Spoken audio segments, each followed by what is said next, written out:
Chapitre 2. À minuit et demi, lorsque Berthe Métainier rentra dans sa chambre de la rue Malebranche, son amant Maurice était déjà couché. Par scrupule de conscience, il ouvrit un coin d'œil et la reconnut. Elle se déshabilla. La bougie brûlait sur la table de nuit. Elle s'en approcha pour regarder un petit bouton qui la piquait au-dessus du genou. Puis elle plongea la main dans son bas gauche, où elle avait l'habitude de mettre son argent, en sortit les 100 sous de pierre et les posa auprès de la bougie. Cette fois, Maurice ouvrit les 2 yeux pour voir. « C'est tout ce que tu as fait depuis 8 heures ?»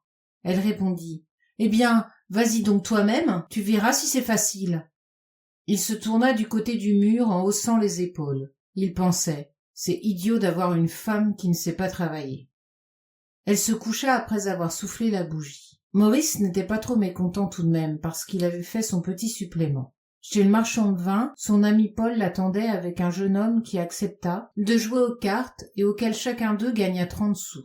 Il y avait 3 jours encore avant la fin de la semaine. Berthe avait le temps de faire 7 francs pour la location de la chambre. Il pouvait donc dépenser 6 francs 50 dans la journée du lendemain. Il n'était pas fatigué. Alors il se tourna du côté de Berthe et lui passa le bras autour de l'épaule. Elle l'embrassa à pleine bouche.